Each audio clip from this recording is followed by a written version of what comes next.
Good morning, friends. It is Thursday morning, your favorite time of the week where you join us for coffee. And look at this. I have a coffee cup. There's soda water in it, but at least we remembered.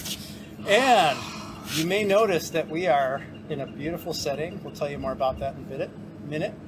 But looking back on Sunday, we are in the middle of our series, Because He Lives. And we focused on I can face tomorrow. Because He lives, I can face tomorrow, which is the first line of the chorus of the song Because He Lives.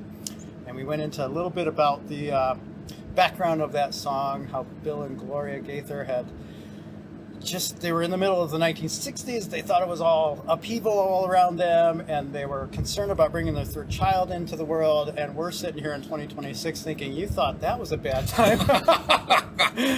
and so the story's fitting, And so we came up with, and you guys can jump in here. I'm just preaching my sermon again. Let it rip. We talked about 4 reasons why I can face tomorrow because He lives. And one is because He's true. Like he proved His truthfulness because He did what He said He was going to do. Yeah. Which led into the second one. He keeps His promises. He promised that He would come back, and He did. He promised that He would rise again, and He did. Third, He has a plan. And so in the middle of your worst circumstances, those were the worst circumstances. His friends, His followers, they put everything, all their hope in Him, and He's dead. Yeah. And yet, the plan was always to go through that. So, and then fourthly, nothing can stop Him. Like death is the ender of all things, and yet it didn't stop Him. So, we can face tomorrow because He lives. Yeah. And His resurrection changes everything. So, yeah. On that second one that you said, because He not follows through, because He keeps His promises. Yeah. That one came up a couple of times this week for me because somebody kept on bringing up that thought of like C.S. Lewis saying, either Jesus was a madman, a lunatic, or He was the Son of God, or a liar, yeah. Right? Who just is spouting words.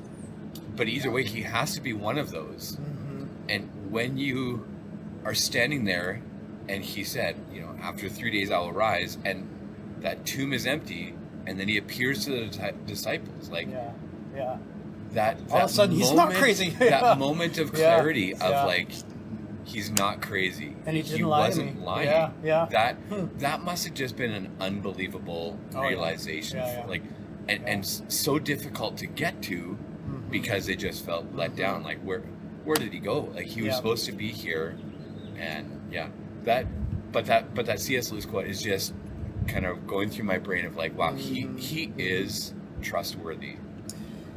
Man, so many thoughts go through my head. But have you ever had something? I can't think of a specific example, but it resonates with me where you've heard something again and again and again, and all of a sudden it's like, oh, that's what it is, right? Yeah. I think that's what the disciples must have had. I'm sure there's like this is the Hudson principle of right. 1903. So, but it's just like, oh, the disciples, Jesus is alive, standing here.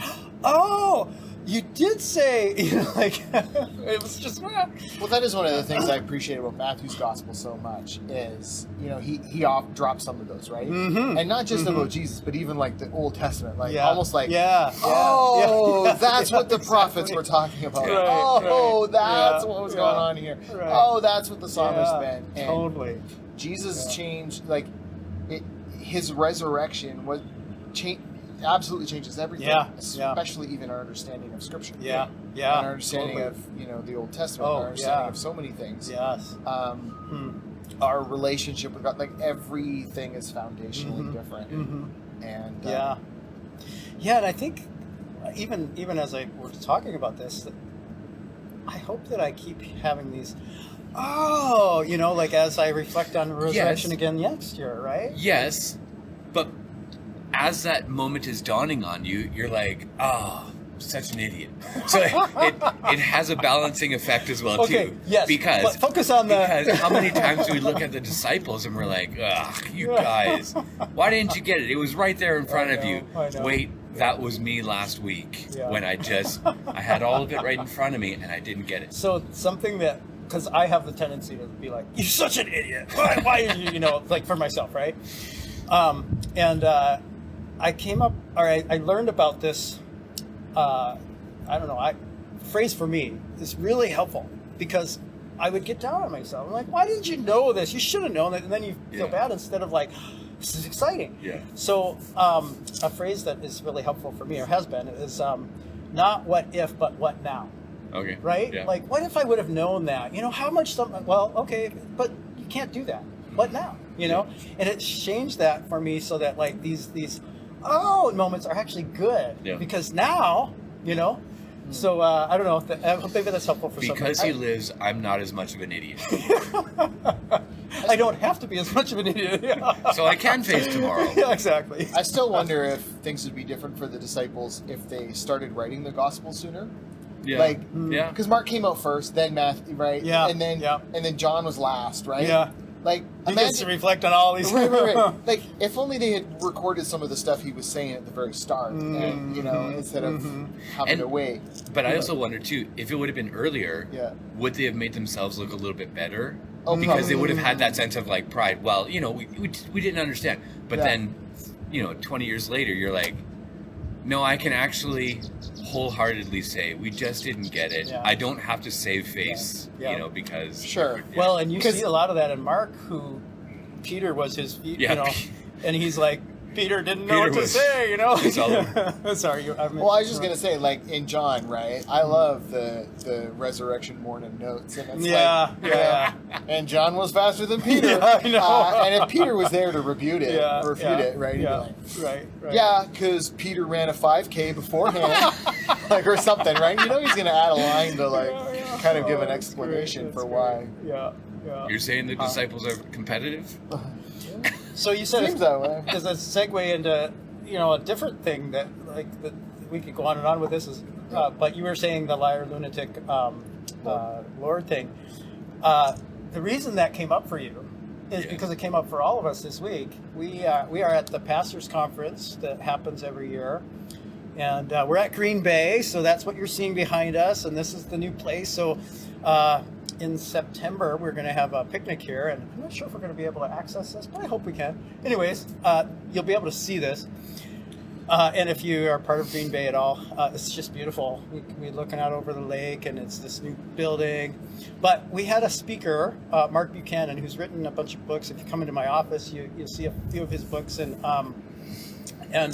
he was the one that brought that up, and he was just like telling us his story and how true that was to him, because he came to the Lord in his early 20s, and he was reading everything fresh, and he's like, it really was true. Jesus was either a lunatic, because look at what he says, or he was lying, just straight up lying, or he was Lord. Like, there really isn't he was just saying his experience. So I think that's partly why it came up for you, because it came up for all of us. But but it's been a great week. I don't know if you guys have any reflections on the week. 3 days. Any Kevin has been for several years the guy that leads our worship, so we appreciate that. I feel like I say it every time, so maybe we're all sick of hearing it, but I feel like it's hanging out with my cousins at a family reunion. Mm-hmm. It's so enjoyable because you pull all these BC pastors together who, some are new, but a lot of them we've kind of grown together with throughout the years. I mean, we've been a part of this association for a long time, and to be able to be here at our camp is just absolutely wonderful, and be together and lots of laughs, lots of conversations, lots of challenging theological debates, which actually make us more love each other even more. And I make think us better. Make us better and encourage us and get an idea of where people are at in their churches and struggles and challenges and joys. And like somebody even at our BC Association AGM just said, here's some really fun things that we did. It's not about tooting our horn, but here was something really fun I think it was supposed to inspire us, and it really did. Yeah. And they couched it as these are fun things God did that we get to be involved with, which was so good, right? Yeah. Well, but it's also this is what God did through us together. Yes, And it was never just about. In fact, he mentioned other churches in his town more than his own. Yeah, he did. And that was really cool. That was insightful. I really appreciate that about our gatherings. Like, we are very much about, Chris, you're doing some awesome things. Tell us about it. It's that kind of feel, that's right? That's the spirit, I think, that is amongst our BC Association. Really good. We want to inspire each other. We want to, share resources with each other and, share the load in any way we can. And it's a beautiful thing. I mean, what was fun this year is, there's some new people. But yet also there were some old people. And by that I mean people who I thought, like, dude, I thought you retired. But no, you just have a heart for this church that's struggling and needed an interim pastor, so now you're back. And that's a really cool thing that you're doing. It's encouraging. It's so good. God is so good, and he's really working in a lot of ways that we don't even see, but in ways that we can see, and it's just exciting. Well, moving forward, we have Romania is kind of the big thing that we're really just keeping to pray for. And can you tell us about? You've told us before, but just remind us. How are we raising funds? What's our opportunity? Great question. There's lots of opportunity. And so, thanks for the opportunity. Someone asked me on Sunday even, like, I guess we haven't been clear, or I haven't been clear on even what's the goal, right? Like, what are we aiming? Because that really reminded me, like, we should share that. Because each person is trying to raise $3,600 for the team.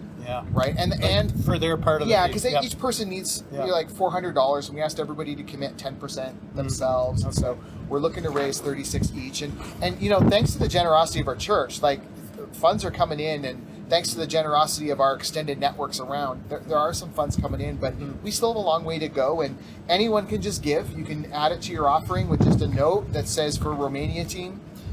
We have an ongoing bottle drive. You can just bring recyclable, refundable bottles and cans to the church, and our team will return it. You also, it's spring. You need to get your yard worked out, or you just need a babysitter or a dog walker or whatever. You can message me, and we'll see if some of our team can help you with that. And so those are some of the ongoing things we have, and there will be other things coming out too, like we're working out a date to see, like Nestor said, that we could come and do a hot dog sale out front of the store one day. So we've got some things in the works, and we'll keep revealing those as they come about. That's really cool. And then you'll when you laughing about? I think one of our fellow pastors must be behind us. There's no other reason for Tim, Kevin to be. One of our favorite people has just made a cameo. Anyways, hope you have a great rest of your week. We look forward to seeing you on Sunday. We'll continue our series, Because He Lives. God bless and have a great week. It's all good.